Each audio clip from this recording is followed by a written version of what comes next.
12 ਵਿਸ਼ੇਸ਼ਣ ਚੱਲ ਰਹੇ ਨੇ ਜੀ। ਉਹ ਹੋ ਗਏ ਸੀਗੇ ਬ੍ਰਹਮ ਜੀ। ਦੇ ਚੱਲ ਅੱਛਾ ਰਹੀ ਹੈ ਪੂਰੇ ਅੱਛਾ ਅਦੁੱਤੀ ਵਰਣਨ ਹੋ ਗਿਆ ਜੀ। ਅਖੰਡ ਅਖੰਡ ਹੋ ਗਿਆ ਜੀ। ਅੱਗੇ ਆਣਾ ਅਚਲ। ਅਚਲ ਵਰਣਨ ਦੇਹ ਹੋਤ ਅਰ ਮਿਟਤ ਹੈ ਤਾਂ ਤੇ ਚੰਚਲ ਜਾਨ ਜਨਮ ਮ੍ਰਿਤਿਉ ਜਾਂਕੇ ਨਹੀਂ ਆਤਮਾ ਚਲ ਬਖਾਨ। ਵਾਹਿ ਖਾਲਸਾ ਵਾਹਿਗੁਰੂ ਜੀ ਕਾ ਖਾਲਸਾ ਵਾਹਿਗੁਰੂ ਜੀ ਕੀ ਫਤਿਹ। ਦੇਹ ਹੁੰਦੀ ਔਰ ਮਿਟ ਜਾਂਦੀ ਹੈ, ਇਸ ਕਰਕੇ ਚੰਚਲ ਹੈ। ਜਨਮ ਮ੍ਰਿਤਿਉ ਜਿਸ ਨੂੰ ਨਹੀਂ ਹਨ ਉਹ ਆਤਮਾ ਅਚਲ ਹੈ। ਦੇਹ ਉਤਪਤੀ ਨਾਸ ਹੋਵੇ ਤਾਂ ਤੇ ਚੰਚਲ ਜਾਨੀਏ। यह जन्म मृत्यु जिस आत्मा को नहीं ताको चल कहा है। आसनंत वर्णक प्रथमे माया में प्रविष्ट व आकाश वायु तेज नीर पृथ्वी में व्यापक गणंत है। थिर चर जीव जिते जग में जगमगात सब में प्रकट एक चेतन भ्रंत है। जैसे घट मट मद पहले आकाश थिर तैसे घट मट मद पहले अनंत है। रूप है अनंत जा की महिमा अनंत यार आद है अनंत तांते आत्मा अनंत है। अनंत क्यों क्या है?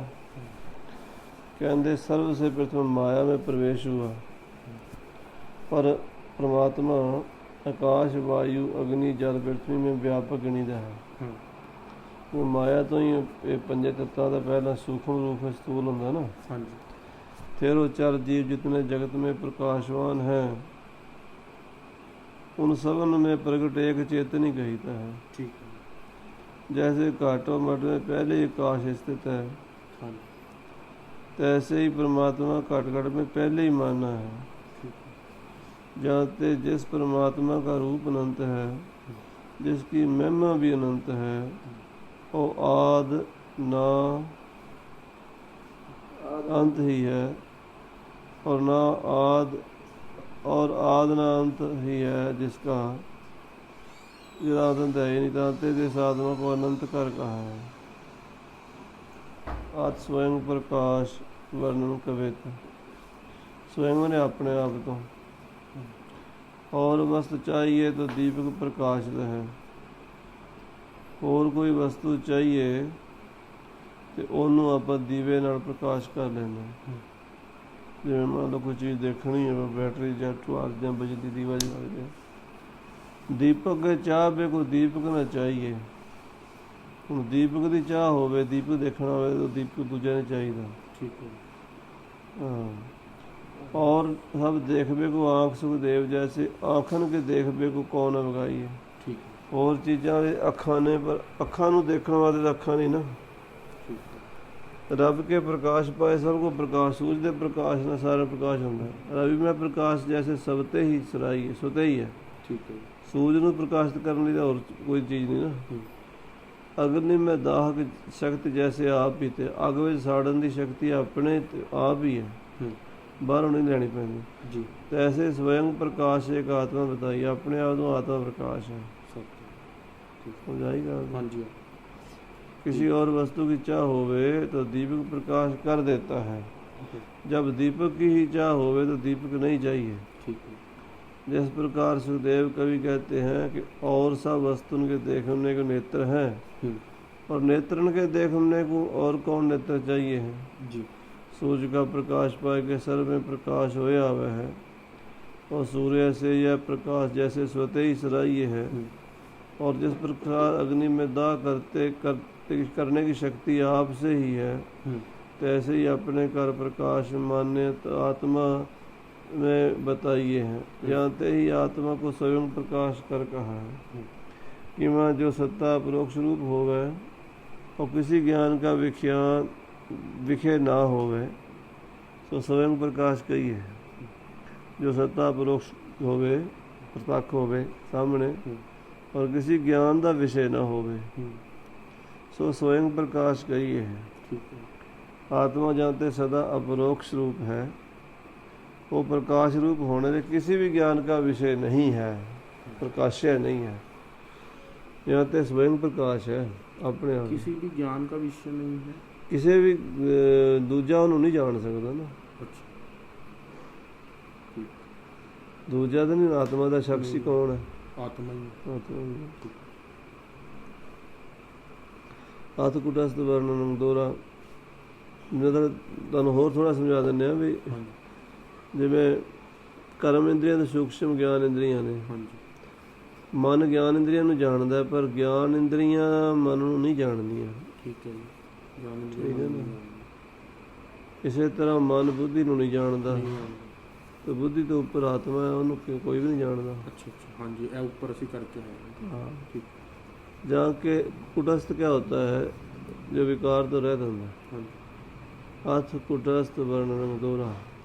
जहाँ के ना ही विकार कछ जिहदे च कोई हलचल बदलाव नहीं होंदा।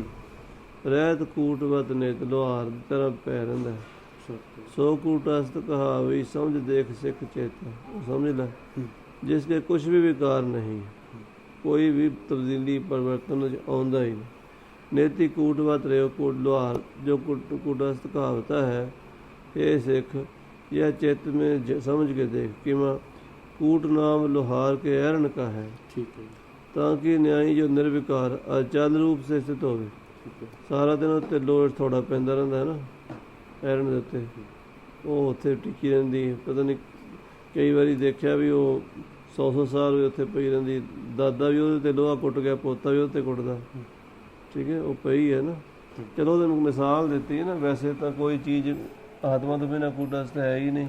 हाँ सिमरन भाई। ਆਤਮਾ ਹੀ ਕੂਟਸਥ ਹੈ ਵੈਸੇ ਤਾਂ। ਉਹਦਾ ਸਿਰਫ ਉਹਦਾ ਸਮਝਾਉਣ ਦੀ ਐਗਜ਼ਾਮਪਲ ਦਿੱਤੀ। ठीक है। कूटस्थ जैसे लोहार अनेक घाड़ कटता है तो भी ऐरण ज्यों का त्यों रहता है। ठीक है। तैसे मन रूप लोहार व्यवहार रूप अनेक घाड़ कटता है। मान रूप लोहार। मन रूप लोहार विहार रूप घाड़ तो कटता है। हाँ जी लिया करांगे। करांगे फुरने कर तो भी आत्मा ज्यों का त्यों रहता है। सत्य। ਜਦੋਂ ਮਨ ਨੇ ਮਤਲਬ ਕ੍ਰੋਧ ਦਾ ਫੁਰਨਾ ਕੀਤਾ, ਘੰਟੇ 2 ਘੰਟੇ ਬਾਅਦ ਉਹ ਬਦਲ ਗਿਆ। ਆਤਮਾ ਉਦੋਂ ਵੀ ਸੀ ਜਦੋਂ ਕ੍ਰੋਧ ਦਾ ਫੁਰਨਾ ਕੀਤਾ ਸੀ। ਜਦੋਂ ਕ੍ਰੋਧ ਠੰਡਾ ਹੋ ਗਿਆ ਉਦੋਂ ਵੀ ਆਤਮਾ ਉੱਥੇ ਉੱਦਾਂ ਹੀ ਹੈ। ਆਪਾਂ ਕਹਿੰਦੇ ਮੈਨੂੰ ਗੁੱਸਾ ਆ ਗਿਆ ਸੀ, ਹੁਣ ਤਾਂ ਨਹੀਂ ਨਾ। ਇਹ ਤਾਂ ਉਦੋਂ ਵੀ ਆਤਮਾ ਸੀਗੀ, ਉਹਨੂੰ ਦੇਖਦੀ ਸੀ ਕ੍ਰੋਧ ਨੂੰ। ਹੁਣ ਉਹਦੇ ਸ਼ਾਂਤ ਇਹਨੂੰ ਵੀ ਦੇਖ ਰਹੀ ਹੈ। ਕਾਮ ਆਦਿਕ ਸਾਰੇ ਜਿਹੜੇ ਮਨ ਦੀ ਘਾੜਤਾਂ ਜਿੰਨੀਆਂ ਵੀ ਨੇ, ਲੋਭ ਲਾਲਚ ਦੀਆਂ ਵਿੱਚ ਸਾਰੀਆਂ ਘਾੜਤਾਂ ਨੂੰ ਉਹ ਲੋਹਾਰ ਦੀ ਐਰਨ ਤਰ੍ਹਾਂ ਟਿਕਿਆ। तो भी आत्मा ज्यों का त्यों रहता है। वो नहीं बदलना, मन की बिरतियाँ बदलदियाँ। जहाँ ते आत्मा कुटस्थ है। ठीक है। आथ आज वर्णन दोहरा। आज मैंने जन्मा। अच्छा। जो जमदा नहीं। घट को कारण मृत का, घड़े का कारण मिट्टी है। ठीक है। ब्रह्म जगत को जान, ब्रह्म जगत का कारण आदर आद रहत कारण रहत। ਆਦ ਰਹਿਤ ਕਾਰਨ ਰਹਿਤ ਅੱਜ ਕੱਲ੍ਹ ਤਾਂ ਇਹ ਬਖਾਨ। ਜੇ ਆਦ ਤੋਂ ਵੀ ਰਹਿਤ ਹੈ ਅਤੇ ਕਾਰਨ ਤੋਂ ਵੀ ਰਹਿਤ ਹੈ, ਉਹਨੂੰ ਅਜਨਮਾ ਕਹਿੰਦੇ ਨੇ। आद तो भी रहत है। ਕਾਰਨ ਵੀ ਕੋਈ ਨਹੀਂ ਉਹਦਾ ਕੋਈ, ਕਿਉਂਕਿ ਹਰ ਚੀਜ਼ ਦਾ ਮੁੱਢ ਵੀ ਹੁੰਦਾ, ਸ਼ੁਰੂਆਤ ਵੀ ਹੁੰਦੀ ਹੈ। ਆਤਮਾ ਦੀ ਸ਼ੁਰੂਆਤ ਕਿੱਥੋਂ ਕਹੋਗੇ? ਉਹਦਾ ਅਜਨਮਾ ਅਜਨਮਾ। ਅਤੇ ਕਾਰਨ ਰਹਿਤ ਥਾਪਿਆ ਨਾ ਜਾਏ ਕੀਤਾ ਨਾ ਹੋਏ, ਆਪੇ ਆਪ अजन्मा है। आद रहत कारण रहत आज कर ताए बखान। घट का कारण मृत का मिट्टी है, जगत का कारण ब्रह्म है। वो ब्रह्म आद से रहत है और कारण से रहत है। किसी को उसको आज कर अर्थात जन्मा कहा है, इसी से उसको अजन्मा कहा है। ठीक है जी। ठीक है। अक्रिया वर्णन। आत्मा है अक्रिया सदा, देह क्रिया व रूप। ठीक है। जैसे दीप प्रकाश ते खेलद ज्वारी जूप। आत्मा क्रिया सदा, देह ਜਿਹੜੀ ਹੈ ਉਹ ਕਿਰਿਆ ਕਰਦਾ ਹਰ ਵੇਲੇ ਕੋਈ ਨਾ ਕੋਈ ਕਿਰਿਆ। ਜੇ ਕੋਈ ਕਵੇ ਵੀ ਮੈਂ ਵਿਹਲਾ ਬੈਠਾ ਤਾਂ ਵਿਹਲਾ ਬੈਠਣਾ ਵੀ ਕਿਰਿਆ ਹੀ ਹੈ। ਬੈਠਣਾ ਵੀ, ਕਿਉਂਕਿ ਬੈਠਣਾ ਵੀ ਵਰਬ ਹੈ ਨਾ ਇੱਕ, ਅੰਗਰੇਜ਼ੀ ਦੀ ਗ੍ਰਾਮਰ ਵਰਬ ਕਹਿੰਦੇ ਸੀ, ਕਿਰਿਆ ਕਹਿੰਦੇ। ਸੁੱਤਾ ਕਹਿੰਦੇ ਸੌਣਾ ਵੀ ਕਿਰਿਆ। ਦੇਹ ਸਾਰੀ ਕਿਰਿਆ ਰੂਪੀ ਹੈ। ਮਨ ਦੇ ਜਿਹੜਾ ਅੰਤःਕਰਨ ਉਹ ਵੀ ਕਿਰਿਆ ਹੀ ਕਰਦਾ ਰਹਿੰਦਾ। ਜੈਸੇ ਦੀਪ ਪ੍ਰਕਾਸ਼ ਤੇ ਖੇਲਦ ਜਵਾਰੀ ਰੂਪ। ਆਤਮਾ ਕੋਈ ਕਿਰਿਆ ਨਹੀਂ ਕਰਦੀ। ਕਹਿੰਦੇ ਦੀਵਾ ਬਲ ਰਿਹਾ, ਉਹਦਾ ਨਹੀਂ ਜੂਆ ਖੇਡਦਾ। ਦੀਵੇ ਦੇ ਪ੍ਰਕਾਸ਼ ਨਾਲ ਜਵਾਰੀ ਜੂਆ ਖੇਡਦੇ ਨੇ। ਠੀਕ ਆ ਗਈ ਸਮਝ? ਦੀਵਾ ਬਲ ਗਿਆ, ਉਹ ਪਿਆ ਉੱਥੇ ਜੂਆ ਖੇਡੋ ਭਾਵੇਂ ਗੁਰਬਾਣੀ ਪੜ੍ਹੋ, ਠੀਕ ਹੈ ਜੀ। ਉਹਨੂੰ ਕੋਈ ਫਰਕ ਨਹੀਂ ਪੈ ਦੀਵੇ ਰਿਹਾ। ਨੂੰ ਅੱਛਾ ਦੀਵੇ ਨੂੰ ਵੀ ਕਰੋ। ਦੀਵਾ ਤਾਂ ਪਿਆ ਉਹ ਲੱਗਾ, ਇੱਥੇ ਆਪਾਂ ਪੋਥੀ ਪੜ੍ਹ ਰਹੇ ਹੁਣੇ ਆਪਾਂ ਜੂਆ ਖੇਡਣ ਲੱਗ ਜਾਈਏ ਹੈ ਨਾ, ਉਹਦੇ ਪ੍ਰਕਾਸ਼ ਨਾਲ ਕੰਮ ਹੋਵੇਗਾ। ਕਿਉਂ ਜੂਆ ਖੇਡਣ ਲੱਗੇ ਲੈ ਤਾਂ ਚਾਹੀਦੀ ਹੈ, ਉਹ ਆਕਰੀਆ ਹੈ ਉਹ ਕਿਰਿਆ ਉਹਨੇ ਆਪਣਾ ਪ੍ਰਕਾਸ਼ ਹੀ ਕਰਨਾ। ਆਤਮਾ ਆਤਮਾ ਕਿਰਿਆ ਸਦਾ, ਉਹ ਕਿਰਿਆ ਹੈ। ਦੇਹ ਕਿਰਿਆ ਬਹੁ ਬੜੀਆਂ ਕਿਰਿਆ ਦੇਹ ਕਰਦੀ ਹੈ, ਜੈਸੇ ਦੀਪ ਪ੍ਰਕਾਸ਼ ਤੇ ਖੇਡ ਜਾਰੀ ਬੂਝ ਸਤ ਵਿਖੇ ਬੁੱਧ ਪਾਤਰ ਨਚੈ ਅਹੰਕਾਰ ਟਿਕ ਭੂਖ ਇੰਦਰੀ ਤਾਲ ਮਿਰਦੰਗ ਜਦ ਆਤਮ ਦੀਪ ਆਤਮਾ ਦੀ ਬੁੱਧ ਵਿਸ਼ੇ ਬੁੱਧੀ ਜਿਹੜੀ ਹੈ ਉਹ ਵੇਸ਼ਵਾ ਹੈ। ਵਿਸ਼ੇ ਬੁੱਧੀ ਜਿਹੜੀ ਪਾਤਰਾ ਨੱਚਦੀ ਪਈ ਹੈ, ਠੀਕ ਅਹੰਕਾਰ ਦਾ ਰਾਜਾ ਕੋਲ ਬੈਠਾ ਦੇਖ ਰਿਹਾ ਅੱਛਾ ਹੈ ਨਾ, ਤੇ ਇੰਦਰੀ ਜਿਹੜੀ ਹੈ ਉਹ ਤਾਲ ਤਬਲੇ ਮਰਦੰਗ ਵਜਾ ਰਹੀ ਹੈ।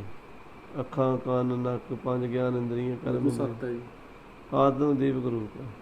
आत्मा सदा क्रिया क्रिया रहता है। देह की क्रिया बहुत प्रकार की है। जिस प्रकार दीपक के प्रकाश से जुआरी जुआ खेलते हैं, इसी प्रकार आत्मा का प्रकाश पाए कि इंद्रियां आपो अपने व्यवहारण को करती हैं। विखे और बुद्धि या वेशवा नाचती है। पास अहंकार राजा है। इंद्रियां ते हर ताल और मृदंग के संयुक्त हैं। सबका प्रकाश आत्मा दीपक स्वरूप है। यहाँ ते आत्मा में कोई क्रिया नहीं, यहाँ ते क्रिया है। अर्थ ब्रह्म वर्णन शेष के सहंसर मुख जीव द्वै सहंसर तांते नए नए नाम नित लेत रहियत है। शेषनाग दे 1000 मूँह ते 2000 जीभां, नवे नवे नाम परमेश्वर दे लो रहिंदा। एक है ब्रह्मांड ਤਾਂ ਕੋ ਪਾਵਤ ਨਾ ਪਾਰ ਕੋ। ਇੱਕ ਬ੍ਰਹਮੰਡ ਹੈ, ਉਹਦਾ ਪਾਰਾਵਾਰ ਨਹੀਂ ਪੈਂਦਾ। ਐਸੇ ਐਸੇ ਕੋਟ ਕੋਟ ਰੋਮ ਲਹੀਅਤ, ਇੱਦਾਂ ਦੇ ਕਰੋੜਾਂ ਬ੍ਰਹਮੰਡ ਇੱਕ ਪਰਮੇਸ਼ਰ ਦੇ ਇੱਕ ਰੋਮ 'ਚ ਨੇ। ਕਹੇ ਸੁਖਦੇਵ ਏਕ ਅਦਵੈ ਪੁਰਖ ਜਾਸੋ ਨੇਤ ਨੇਤ ਕਹੈ ਨਾ ਪ੍ਰਮਾਣ ਗਹੀਅਤ। ਸੁਖਦੇਵ ਜੀ ਕਹਿੰਦੇ ਵੀ ਇੱਕ ਅਦਵੈ ਪੁਰਖ ਹੈ ਜਿਹੜਾ ਦੋ ਨਹੀਂ ਗਾ। ਨੇਤ ਨੇਤ ਸਾਰਿਆਂ ਨੂੰ ਕਹਿੰਦੇ ਆ। ਪ੍ਰਮਾਣ ਨਾ ਪ੍ਰਮਾਣ ਗਹੀਅਤ ਹੈ, ਉਹਦਾ ਮਤਲਬ ਲੰਬਾਈ ਚੜਾਈ ਉਚਾਈ ਉਹ ਕੋਈ ਨਹੀਂ ਪਕੜ ਚਾਹੁੰਦੀ। ਸਤ ਚਿਤ ਆਨੰਦ ਅਵਰੂਪ ਅਵਿਨਾਸ਼ੀ, ਸਤ ਚਿਤ ਆਨੰਦ ਸਾਰੇ ਰੂਪਾਂ ਤੋਂ ਅਵਿਨਾਸ਼ੀ ਰੂਪ। ਪਰਿਪੂਰਨ ਪ੍ਰਗਟ ਪਾਰ ਬ੍ਰਹਮ ਕਹੀਅਤ ਹੈ। ਪਰਿਪੂਰਨ ਹੈ, ਪ੍ਰਤੱਖ ਹੈ, ਪਰ ਬ੍ਰਹਮ ਹੈ, ਉਹਨੂੰ ਬ੍ਰਹਮ ਕਿਹਾ ਜਾਂਦਾ। ਸ਼ੇਸ਼ ਨਾ ਕਿ 1000 ਮੂੰਹ ਹੈ और जीवा 2000 है। तीनों से नए नए नाम नेति लेता रहता है। एक ही ब्रह्मांड है जिसका कोई पार नहीं पावे है।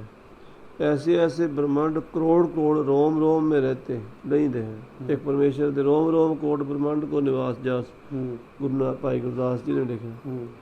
सुखदेव कहते हैं एक अद्वैत पुरुष जिसको व्यंत व्यंत वेद कहते हैं और ना प्रमाण ही ग्रहण करीता है।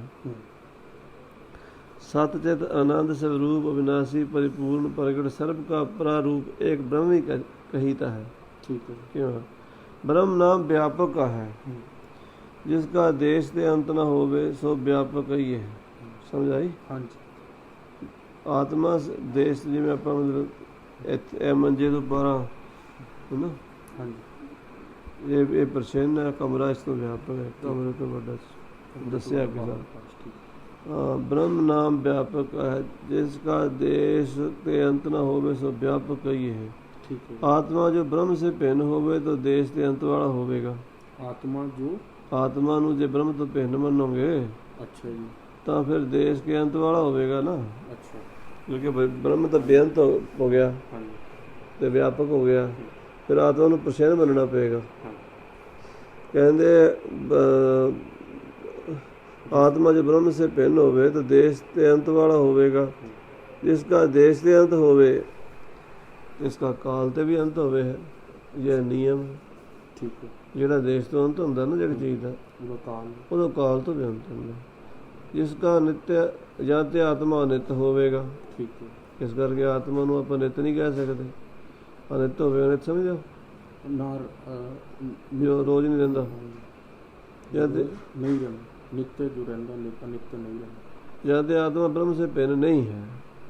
ਸਮਝ ਆ ਗਈ ਗੱਲ? ਆਤਮਾ ਬ੍ਰਹਮ ਤੋਂ ਭਿੰਨ ਨਹੀਂ ਹੈ। ठीक है ਉਹ ਆਤਮਾ ਸੇ ਭਿੰਨ ਜੋ ਬ੍ਰਹਮ ਹੋਵੇ ਤਾਂ ਬ੍ਰਹਮਨ ਆਤਮਾ ਹੋਵੇਗਾ।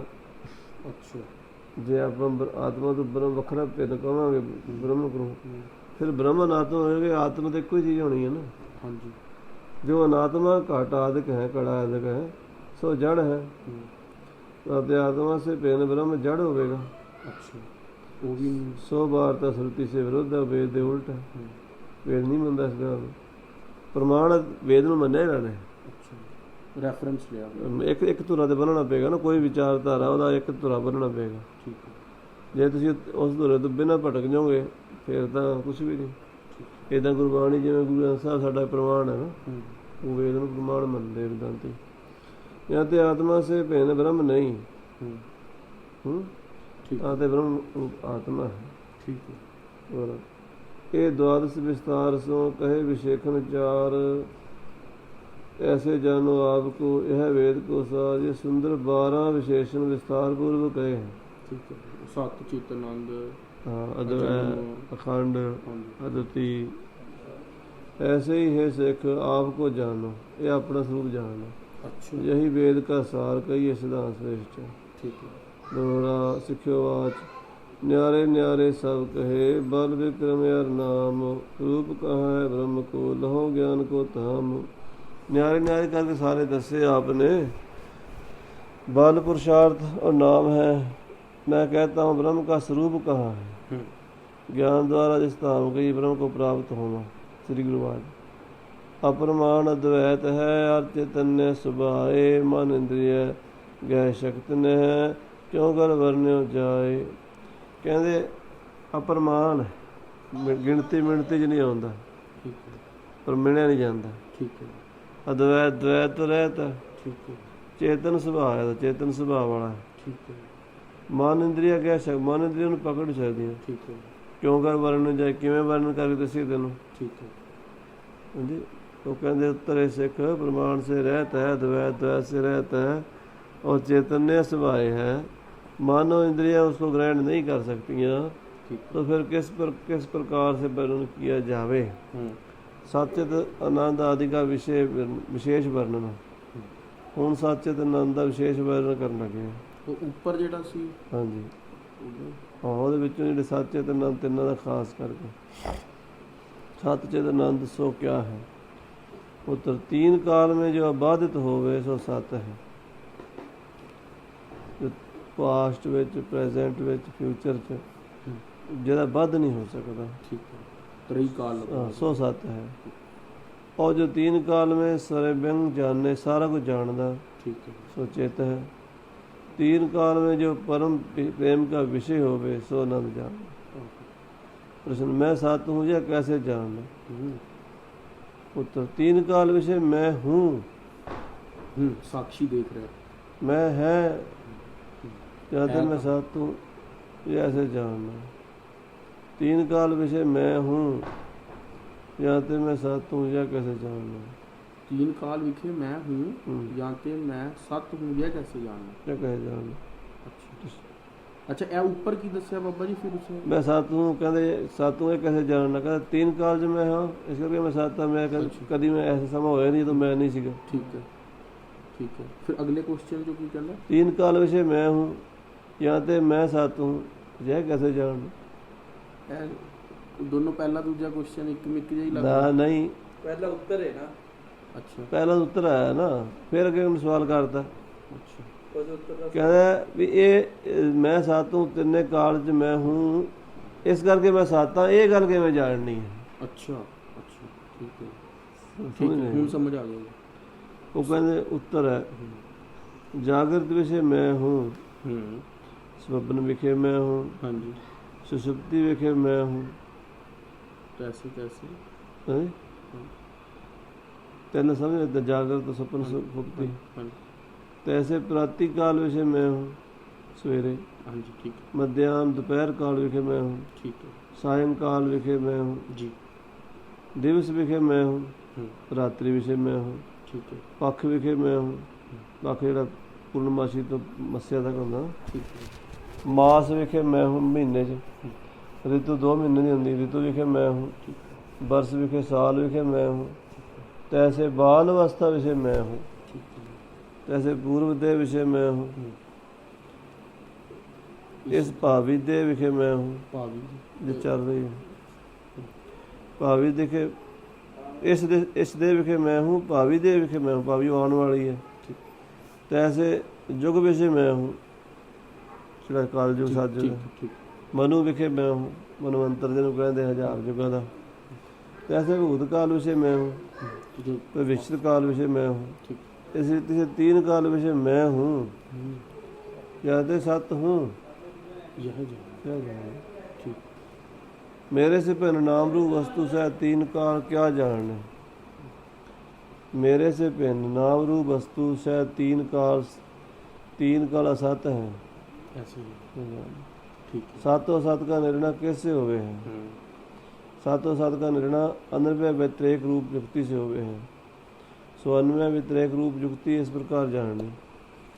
अन्वय व्यतिरेक युक्ति होंगी है, उन्होंने दसन लगे। जो मैं जागृत विषय सोई मैं स्वप्न विखे हूँ। अच्छा जो साक्षी मैं हूँ जागदा, तू यार हर वेली साक्षी ਨੂੰ ਕਿਉਂ ਡਾਨਾ ਵਿੱਚ?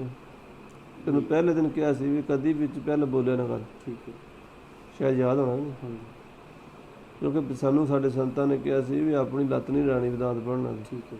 ਅਸੀਂ ਜਦ ਚੁੱਪ ਕਰਕੇ ਪੜਿਆ, ਕਿਉਂਕਿ ਉਹ ਸਾਨੂੰ ਅਸੀਂ ਆਪਣੇ ਅੰਦਾਜ਼ੇ ਨਾਲ ਗਲਤ ਅਰਥ ਲਾ ਲੈਣੇ, ਤੁਸੀਂ ਵੀ ਗਲਤ ਅਰਥ ਲਾ ਲੈਣੇ ਆ। ਠੀਕ ਹੈ ਨਾ, ਸਮਝੇ? ਅਜੇ ਪੜ੍ਹੋ, ठीक है। ਅਨੁਭਵ ਜਦੋਂ ਖੁੱਲੇਗਾ ਫਿਰ ਖੁੱਲੇਗਾ। ठीक है। ਇੰਨਾ ਸੌਖਾ ਨਹੀਂ ਕੰਮ। सातों सत का निर्णय अन्वय व्यतिरेक रूप से होवे है। सो अन्वय व्यतिरेक रूप युक्ति इस प्रकार जाननी। किस तरह जाननी? जो मैं जागृत विषय हूँ, मैं जागदा, सोई मैं स्वप्न विखे हूँ। हाँ जी, या तो मैं सत हूँ, स्वप्न मेरे विखे नहीं, या तो यह असत है, सुपन मेरे विखे नहीं। ठीक है, मैं वो असत है। जो मैं स्वप्न विखे हूँ, सोई मैं सुखुपति विखे हूँ, जाते मैं सत हूँ। स्वप्न मेरे विखे नहीं, जाते असत है।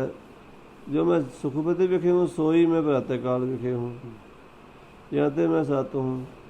सुखपति मेरे विखे नहीं, जाते असत है। ठीक है, जो मैं प्रातः काल विखे हूँ, सोई मैं मध्याह्न काल विखे हूँ, जाते मैं सत हूँ। प्रातः काल मेरे विखे नहीं, जाते असत है। ठीक जो मैं मध्याह्न काल विखे हूँ, सोई मैं सायंकाल विखे हूँ, जाते मैं सत हूँ। मध्याह्न काल मेरे विखे नहीं, जाते असत है। ठीक है। जो मैं सायंकाल विखे हूँ, सोई मैं दिवस विखे हूँ, जाते मैं सत हूँ। सायंकाल मेरे विखे नहीं, जाते असत है। जो मैं दिवस विखे हूँ, सोई मैं रात्रि विखे हूँ, जाते मैं सत हूँ। दिवस मेरे विखे नहीं, जाते या असत है। जेकर ਜਿਹੜੀ चीज़ मेरे च ਹੁੰਦੀ ਵਿੱਚ ਮੇਰੇ ਅੱਡ ਰਹਿਣੀ ਸੀ ਨਾ, बिल्कुल हाँ जी ठीक ਸਮਝ ਆ ਗਿਆ ਨਾ? हाँ जी ਉਹ ਮੇਰੇ ਚ ਅੱਡ ਰਹਿੰਦੀ ਨਹੀਂ। ਉਹ हाँ जी ਜਾਗਰਤ ਮੇਰੇ ਚ ਨਹੀਂ ਰਹਿੰਦੀ, ਫਿਰ ਸੁਖਨ ਨਹੀਂ ਰਹਿੰਦਾ, ਸਕੋਪ ਤੇ ਨਹੀਂ ਰਹਿੰਦਾ, ਫਿਰ ਸਵੇਰ ਨਹੀਂ ਰਹਿੰਦੀ, ਦੁਪਹਿਰ ਨਹੀਂ ਰਹਿੰਦੀ, ਸ਼ਾਮ ਨਹੀਂ ਮੇਰੇ ਚ ਰਹਿੰਦੀ, ਉਹ ਬਦਲਦੀਆਂ ਨਹੀਂ। वो सब तो ਉਹ ਅਸਤ ਨੇ, ਮੈਂ ਤਾਂ ਹੈਗਾ ਹੀ ਆ।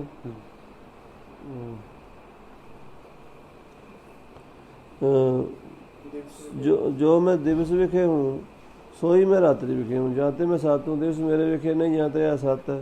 जो रात्रि विखे हूँ, सोई मैं पख विखे हूँ, जाते मैं सत हूँ। रात्रि मेरे विखे नहीं, जाते असत है। जो मैं पख विखे हूँ, सोई मैं मास विखे हूँ, जाते मैं सत हूँ। पख मेरे विखे नहीं, जाते असत है। जो मैं मास विखे हूँ, सोई मैं ऋतु विखे हूँ, जाते मैं सत हूँ। मास मेरे विखे नहीं, जाते असत है। जो मैं ऋतु विखे हूँ, सोई मैं बरख विखे हूँ, जाते मैं सत हूँ। ऋतु मेरे विखे नहीं, जाते असत है। जो मैं बरख विखे हूँ, सोई मैं बाल अवस्था विखे हूँ, जाते मैं सत हूँ। बरख मेरे विखे नहीं, जाते असत है। जो मैं बाल अवस्था विखे हूँ, सोई मैं यौवन अवस्था विखे हूँ, जाते मैं सत हूँ। बाल अवस्था मेरे विखे नहीं, जाते ये असत है। जो मैं यौवन अवस्था विखे हूँ, सोई मैं वृद्ध अवस्था विखे हूँ, जाते मैं सत हूँ। यौवन अवस्था मेरे विखे नहीं, जाते ये असत है। जो मैं वृद्ध अवस्था विखे हूँ, सोई मैं पूर्व देह विखे हूँ, जाते मैं सत हूँ। वृद्ध अवस्था मेरे विखे नहीं, जो मेरे च होंदी तो रहनी सी ना, चली गई, जाते असत है। जो मैं पूर्व देह विखे हूँ, सोई मैं इस देह विखे हूँ, जाते मैं सत हूँ। पूर्व देह मेरे विषय नहीं, जाते असत है। जो मैं इस देह विखे, सोई मैं भावी देह विखे हूँ, जाते मैं सत हूँ। यह देह मेरे विखे नहीं, जाते असत है। जो मैं भावी देह विखे हूँ, सोई युग विखे हूँ, जाते मैं सत हूँ। भावी मेरे देह मेरे विखे नहीं, जाते असत है। जो मैं युग विखे हूँ, सोई मैं मनु विखे हूँ, जाते मैं सत हूँ। युग मेरे विखे नहीं, जाते असत है। जो मैं मनु विखे हूँ, सोई मैं कल्प विषय हूँ, ਜਾਂ ਤੇ ਮੈਂ ਸਤ ਹੂੰ। ਮਨੁ मेरे विखे नहीं ਜਾਂ ਤੇ ਆ ਸਤ ਹੈ। ਜੋ मैं कल विखे हूँ सोई मैं भूतकाल विखे हूँ। ਜਾਂ ਤੇ मैं सत हूँ कलम मेरे विषय नहीं ਜਾਂ ਤੇ आ सत है। जो मैं भूतकाल विषय हूँ सोई मैं काल विखे हूँ। ਜਾਂ ਤੇ मैं सत हूँ भूतकाल मेरे विषय नहीं ਜਾਂ ਤੇ असत है। जो मैं भविष्य काल विखे हूँ सोई मैं वर्तमान काल विखे हूँ। ਜਾਂ ਤੇ मैं सत हूँ भविष्य काल मेरे विखे नहीं ਜਾਂ ਤੇ असत है। जो मैं वर्तमान काल विखे हूँ सोई मैं सर्व काल विखे हूँ। ਜਾਂ ਤੇ मैं सत हूँ वर्तमान काल मेरे विखे नहीं ਜਾਂ ਤੇ असत है। इस रीति में सत असत के निर्णय विखे अन्वय व्यतिरेक रूप जुगती जान नहीं। इन्हें कहा ਵਾਹਿਗੁਰੂ ਜੀ ਕਾ ਖਾਲਸਾ वाहिगुरू जी की फतेह।